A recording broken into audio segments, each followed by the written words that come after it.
विश्व भर में पर्यटन और खूबसूरती के लिए अलग ही पहचान रखने वाले रामनगर के टाइगर रिजर्व पर उत्तराखंड राज्य के बाहर के भूमाफियाओं की नजरें गड़ी हुई है। दिल्ली, नोएडा, मुंबई समेत कई राज्यों के भूमाफिया यहां औने पौने दामों पर टाइगर रिजर्व के आसपास की भूमि खरीद रहे हैं। इतना ही नहीं, इसकी आड़ में वन भूमि पर कब्जा कर रहे हैं। इसके साथ ही अति संवेदनशील टाइगर रिजर्व के आसपास तेजी से अनियंत्रित और अनियोजित व्यवसायिक निर्माण कर रहे हैं।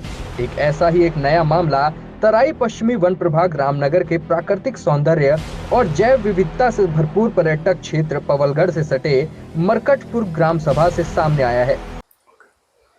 देखिए, उत्तराखंड जनादेश की टीम आई है अभी मौके पे जांच पड़ताल करने के लिए। ये देखिए, यह है मरकटपुर ग्राम सभा, जहाँ ये आवासीय प्रोजेक्ट चल रहा है। मैं तो चाहूँगा कि आप देखिए, सामने बोर्ड लगा है कंपनी का, आवासीय कंपनी का बोर्ड है जो निर्माण चल रहा है।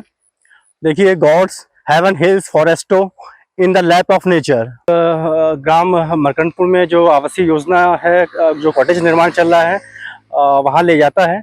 ये फुलिया से करीब 1 किलोमीटर की दूरी है। इस दूरी पे ये आवासीय योजना कॉटेज निर्माण का काम चल रहा है। हम उत्तराखंड जनादेश की टीम पहुंची है मौके पे जांच पड़ताल करने के लिए। तो ग्रामीणों से हमने बातचीत की, उनसे इसके बारे में जानना चाहा। तो देखिए, ग्रामीणों ने भलाई बुराई का वास्ता देख के ज़्यादा कुछ कहने से इनकार कर दिया, पर ये जरूर बोले कि ये बाहर के लोग आ रहे हैं, और दिल्ली नोएडा के लोग, बाहर के पूंजीपति, उद्योगपति, प्रभावशाली लोग आ रहे हैं, यहाँ की ज़मीनें खरीद रहे हैं औने पौने दामों में किसानों से, और इस तरह से निर्माण कर रहे हैं। जो निर्माण पूरी तरह से अवैध है, गैरकानूनी है, नियम कायदों को ताक पे रख के किया जा रहा है। सूत्रों के अनुसार नोएडा का एक व्यक्ति स्थानीय कुछ साथियों के साथ मिलकर फॉरेस्टो नाम से यहाँ व्यावसायिक परियोजना का निर्माण कर रहा है। इस व्यावसायिक परियोजना का मार्ग ही आरक्षित वन भूमि से होकर जाता है, जबकि इस आरक्षित वन क्षेत्र में किसी भी तरह की मानवीय गतिविधियों पर प्रतिबंध है। वर्तमान में यहाँ 12 बीघा जमीन पर कॉटेजों का निर्माण कराया जा रहा है, जबकि एसडीएम कोर्ट से 3 बीघा जमीन की ही 143 कराई गई है। यानी मौजूदा लैंड यूज के अनुसार केवल 3 बीघा भूमि पर ही आवासीय निर्माण किया जा सकता है।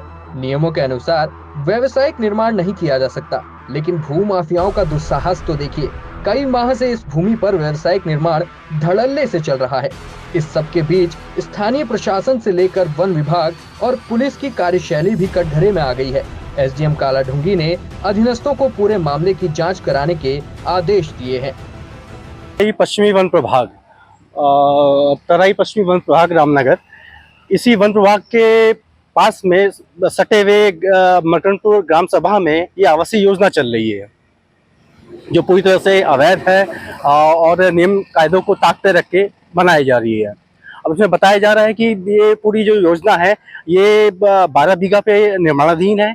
12 बीघा में जो 6 बीघा जमीन है, वही राजस्व विभाग की पक्की जमीन है। बाकी जो 6 बीघा जमीन है, ये वन विभाग की जमीन है, जिसपे अवैध रूप से कब्जा किया गया है। और इसमें मजे की बात ये भी है कि देखिए, ये जो निर्माण तो 12 बीघा में चल रहा है, पर इसमें आवासीय प्रयोजनों के जो उप जिलाधिकारी कार्यालय से जो पास किया गया है, 143 कराई गई है आवासीय प्रयोजन के लिए, वो सिर्फ 3 बीघा की कराई गई है। और निर्माण चल रहा है 12 बीघा पे, जिसमें 6 बीघा राजस्व विभाग की जमीन है, राजस्व की जमीन है, और 6 बीघा वन विभाग की जमीन है।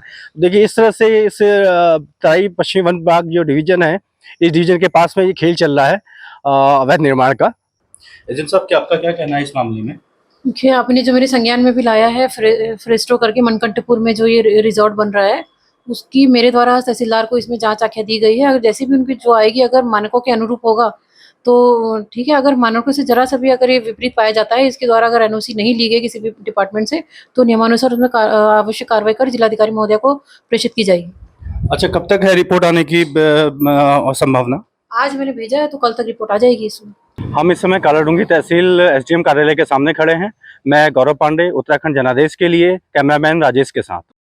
उत्तराखंड जनादेश की टीम इस पूरे मामले की गहराई से छानबीन कर रही है। इस पूरे मामले में फॉरेस्ट के आला अधिकारियों का क्या कहना है, एसडीएम की जांच में क्या खुलासा हुआ है, जानने के लिए जरूर देखें हमारा अगला एपिसोड।